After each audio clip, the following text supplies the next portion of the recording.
مجھے وہ کلام وہ کتاب سناؤ جو تمہارے رسول علیہ السلام پر نازل ہوئی ہے۔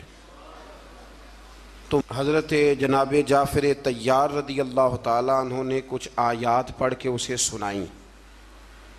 تو قرآن مجید نے اس واقعے کا بیان پہلی آیت میں فرمایا ہے، فرمایا وَإِذَا سَمِعُوا مَا أُنزِلَ إِلَى الرَّسُولِ، جب وہ سنتے رہے وہ جو ہم نے اتارا تھا اپنے رسول کی طرف، تَرَىٰ أَعْيُنَهُمْ تَفِيضُ مِنَ الدَّمْ، تو فرمایا تو دیکھے گا کہ ان کی آنکھوں سے آنسو چھلک پڑے۔ جب انہوں نے وہ سنا جو ہم نے اپنے رسول علیہ السلام پر نازل کیا تھا تو آپ دیکھتے ہیں کہ ان کی آنکھوں سے آنسو چھلک پڑے۔ کیوں چھلک پڑے؟ مما عرف من الحق، اس لیے کہ انہوں نے حق کو پہچان لیا تھا۔ انہوں نے حق کو پہچان لیا۔ سارے دربار پہ سناٹا چھا گیا، نجاشی بھی رونے لگا، وہاں جو راہب بیٹھے تھے وہ بھی رو پڑے، اور اس مذہب کے جتنے پیروکار تھے ان سب کی آنکھوں میں آنسو آ گئے۔ اور انہوں نے کہا کیا؟ یقولون، وہ کہنے لگے ربنا آمنا، اے رب ہم ایمان لے آئے، فاکتبنا مع الشاہدین، تو ہمیں لکھ دے اسلام کی گواہی دینے والوں میں۔ تو سب سے پہلی آیہ کریمہ ہی جو ہے وہ اس بات کی طرف دلالت کرتی ہے کہ جب حق جان کر کوئی آدمی اللہ کی کتاب کی قرآن مجید کی تلاوت کرے گا، حق جان لے گا، اس تک پہنچ جائے گا، اور جب جان لے گا نا حق تو دل روشن ہو جائے گا، تو پھر اللہ تعالیٰ اسے دل کی نرمی عطا کرے گا، اس کی آنکھوں میں آنسو آ جائیں گے۔ اس لیے صحابہ کرام علیہم رضوان کی جماعتوں میں سے جب بھی کوئی شخص قرآن مجید پڑھتا تھا تو وہ رو پڑھتے تھے۔ حضرت عمر فاروق رضی اللہ تعالیٰ عنہ قرآن مجید پڑھتے ہوئے اتنا رویا کرتے تھے کہ صحابہ کرام فرماتے ہیں کہ وہ محراب میں نماز پڑھا رہے ہوتے تھے، سب سے ابتدا میں وہ کھڑے ہوتے تھے، لیکن جب وہ قرآن مجید پڑھتے ہوئے روتے تھے تو ان کے رونے کی آواز 7ویں صف تک سنائی دیتی، اس لیے کہ وہ جانتے تھے کہ یہ حق ہے۔ پھر اللہ تبارک و تعالیٰ نے سورۃ المائدہ کی آیت نمبر 87 میں ارشاد فرمایا ہے کہ مومنوں، یہ جائز نہیں کہ کوئی اپنی طرف سے حلال حرام کا فیصلہ کرے، بلکہ حلال اور حرام کا اختیار صرف اللہ تعالیٰ اور اس کے رسول صلی اللہ تعالیٰ علیہ وسلم کے پاس ہے۔ تو تم پاکیزہ چیزیں استعمال کرو اور حلال حرام کے فیصلے اللہ پہ چھوڑ دو۔ جس کو اس نے حلال کہا وہ حلال ہے، اور جس کو اللہ رسول حرام کر دے وہ حرام ہے۔ پھر اسی سورت کی آیت نمبر 99 کے اندر اللہ کریم نے یمین کے بارے میں، یمین منعقدہ کے بارے میں، یعنی قسموں کے بارے میں، جو ہم قسمیں اٹھا لیتے ہیں، اس کے بارے میں بیان فرمایا۔ آیت نمبر 99 میں اللہ کریم نے ارشاد فرمایا کہ کچھ لوگ لغو قسم اٹھاتے ہیں، اس پر تو کوئی کفارہ نہیں، یعنی کچھ لوگوں کی نیت نہیں ہوتی، یہاں مفسرین نے لکھا ان کی عادت ہوتی ہے واللہ باللہ تاللہ بات کرتے وقت یہ لفظ کہنا، اس کی نیت قسم اٹھانے کی نہیں ہوتی، تو ان پر کچھ کفارہ نہیں ہے۔ لیکن اگر کسی نے ایسی قسم اٹھائی کہ مستقبل میں یہ کام نہیں کروں گا، تو اب اسے چاہیے کہ وہ اپنی قسم پر قائم رہے۔ لیکن اگر وہ قسم پر قائم نہیں رہتا تو پھر 3 طریقے قرآن مجید نے بیان فرمائے۔ آیت نمبر 99 کے اندر 3 طریقے بیان فرمائے۔ ایک تو یہ بیان فرمایا کہ 10 مسکینوں کو وہ درمیانے وقت کا کھانا کھلائے، اور اگر یہ نہیں کر سکتا تو پھر ان کو درمیانہ لباس پہنا دے قسم کے کفارے کے لیے، اور اگر یہ نہیں کر سکتا تو پھر اس طرح کرے کہ غلام آزاد کرے۔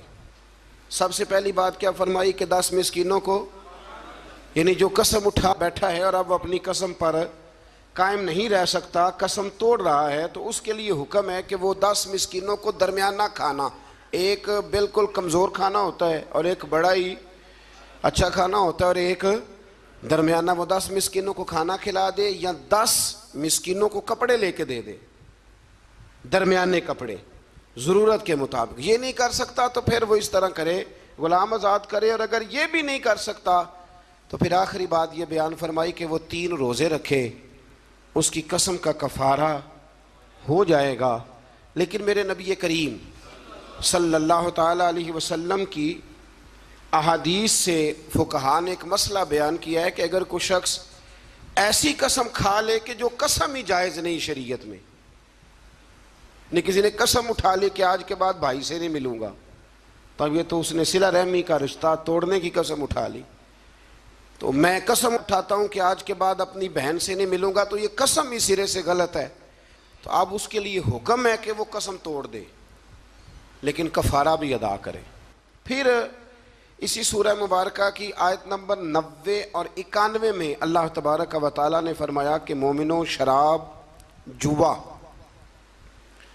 اور حجر اسود کے پاس نا کفار نے کچھ بت لٹکائے ہوئے تھے، پتھر نصب کیے ہوئے تھے، ان کے نام کی وہ قربانیاں دیتے تھے.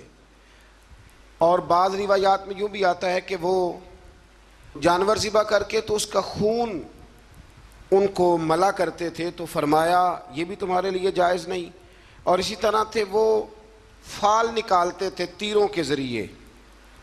تو اللہ کریم نے ان چاروں چیزوں کو ان آیہ مقدسہ میں حرام قرار دیا ہے اور فرمایا تم نے ان چیزوں سے بچنا ہے، شراب سے بھی اور جوے سے بھی، اور پھر اسی طرح وہ جو نصب شدہ پتھر ہیں ان پر قربانیاں دینے سے بھی، اور یہ جو فالیں نکالی جاتی ہیں. ابھی بھی بڑے لوگ بیٹھے ہیں، میں اکثر کہا کرتا ہوں کہ دروازے پہ روٹی مانگنے آیا اور حال قسمت کا بتا رہا ہے. آیا روٹی مانگنے اور کہتا ہے قسمت کا حال بھی بتاؤں گا. تو اتنے کمزور ہیں پوچھنے والے بھی کہ ایک روٹی بھی دے رہے ہیں اور اس سے قسمت کا حال پوچھ رہے ہیں جس کی اپنی اتنی خراب ہے کہ دروازے مانگ رہا ہے. تو اللہ کریم نے اس کو حرام قرار دیا، ناجائز قرار دیا اور فرمایا یہ وہ چیزیں ہیں، انہی آیات میں فرمایا یہ وہ چیزیں ہیں جو تمہارے درمیان عداوت پیدا کریں گی. شراب بھی عداوت پیدا کرے گی، جوا بھی عداوت پیدا کرے گا، تو تمہیں ان چیزوں سے بچنا. آیت نمبر 95 سے لے کر 99 تک اللہ تعالیٰ نے حالت احرام میں شکار کی ممانعت فرمائی ہے کہ جب آپ احرام کی حالت میں ہوں گے تو شکار کرنا آپ کے لیے درست نہیں ہے. اس کے تفصیلی احکامات ہیں جو کتب فقہ میں ملتے ہیں. آیت نمبر 100 سے لے کر 103 تک اللہ تبارک و تعالیٰ نے جو مضامین بیان کیے ان میں پہلا مضمون یہ بیان کیا ہے کہ میرے رسول صلی اللہ علیہ وسلم سے غیر ضروری سوالات نہ کیا کرو، ضروری بات پوچھا کرو، ضروری بات. یہ آیت نمبر 100 میں اللہ کریم نے منع کر دیا. کچھ لوگوں کا بیجا سوالات کرنے کا بھی طریقہ ہوتا ہے، وہ سوال پر سوال کرتے ہیں اور میں کئی دفعہ یہ سمجھتا ہوں کہ وہ بات کو سمجھنا چاہ نہیں رہے. نبی کریم علیہ السلام کی بارگاہ میں بھی کچھ لوگ سوالات کرتے تھے. ایک صحابی حضور کی بارگاہ میں بیٹھے تھے تو نبی پاک علیہ السلام نے فرمایا حج فرض ہے. تو انہوں نے کہا یا رسول اللہ ہر سال. حضور خاموش ہو گئے. انہوں نے پھر پوچھا، حضور ہر سال. خاموش ہو گئے. تیسری دفعہ پوچھا تو محبوب کریم نے ناگواری کا اظہار فرمایا، ناپسندیدگی کا اظہار فرمایا. فرمایا اگر میرے منہ سے نکل جاتا ہر سال فرض ہے تو اللہ نے ہر سال فرض کر دینا تھا. تمہارے لیے مشکل ہوتی. کثرت سوالات. کتاب و سنت میں نا مفسرین نے لکھا ہے کہ پورے قرآن میں شاید 14 سوال ہوں جو صحابہ نے نبی پاک سے پوچھے. حضرت علی المرتضیٰ رضی اللہ تعالیٰ عنہ کہتے ہیں کہ اگر میں نے نبی پاک سے کوئی سوال پوچھنا ہوتا تھا تو میں مہینوں انتظار کرتا تھا اور میرا خیال ہوتا تھا کہ کوئی اور ہی آئے، وہ آ کے پوچھ لے تو ساتھ میرا بھی مسئلہ حل ہو جائے. سوال کی بھی تکلیف دینا وہ پسند نہیں کرتے تھے. پھر انہی آیہ کریمہ کے اندر اللہ تبارک و تعالیٰ نے زمانہ جاہلیت میں مشرکوں نے جو بعض حلال جانوروں کو بتوں کے نام پر وقف کر دیا تھا، ان کا دودھ بھی نہیں پیتے تھے، گوشت بھی نہیں کھاتے تھے، ان کی مذمت بیان فرمائی ہے. فرمایا یہ حلال اور حرام کرنے کا اختیار اللہ رسول کے پاس ہے، کسی اور کے پاس نہیں ہے. آج بھی لوگ بڑی چیزوں کا اختیار اپنے پاس رکھنا چاہتے ہیں. فلاں چیز بھی حرام ہو گئی، ولی کا نام آ گیا تو حرام ہو گئی، 11ویں کا نام آ گیا تو بھئی حلال وہ ہے جسے اللہ رسول حلال کہیں، حرام وہ ہے جسے اللہ رسول حرام کہیں. تو لوگ جبر کرتے ہیں دین میں، حالانکہ دین کے اندر کوئی جبر نہیں ہے. آیت نمبر 104 کے اندر اللہ تبارک و تعالیٰ نے بتایا ہے کہ جب اہل کتاب سے اور دین سے انحراف کرنے والوں کو دعوت دی جاتی نا کہ اللہ کی نازل کردہ دین پر اور رسول صلی اللہ تعالیٰ علیہ وسلم کی طرف توجہ کرو اور نبی پاک کی اتباع کرو، تو وہ کہا کرتے تھے کہ ہم جس روش پر ہیں نا، ہم اس روش کو اس لیے نہیں چھوڑ سکتے کہ ہمارے باپ دادا بھی اسی طریقے پہ تھے.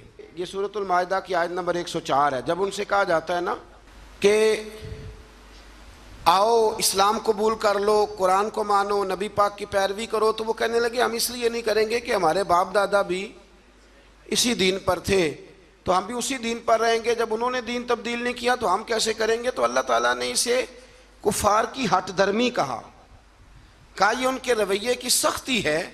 اگر تو باپ دادا ٹھیک ہوں تو طریقوں پر چلنا چاہیے، اور اگر باپ دادوں کے طریقے قرآن و سنت کے مطابق نہ ہوں تو پھر ان کے طریقوں پر چلنا نہیں چاہیے۔ اپنے آباء و اجداد کی رسمیں نہیں نبھانی، ہم نے اللہ اور اس کے رسول کے حکم کی طرف توجہ کرنی۔ تو ان آیات کے اندر اللہ تبارک و تعالیٰ نے اس بات پر بھی نبی پاک علیہ السلام کو اور صحابہ کو تسلی دی کہ اگر یہ ملحدین، مشرکین اور یہودی کلمہ نہیں پڑھتے تو آپ کا نقصان کوئی بھی نہیں کریں گے، آپ کے ذمہ تو تبلیغ کرنا ہے نا، تو آپ تبلیغ کر دیں، اگر یہ نہیں کلمہ پڑھتے تو نقصان نہیں کریں گے۔ اسی سے ہمارے مفسرین نے یہ مسئلہ بھی بیان فرمایا کہ عالم کو، مبلغ کو، واعظ کہنے والے کو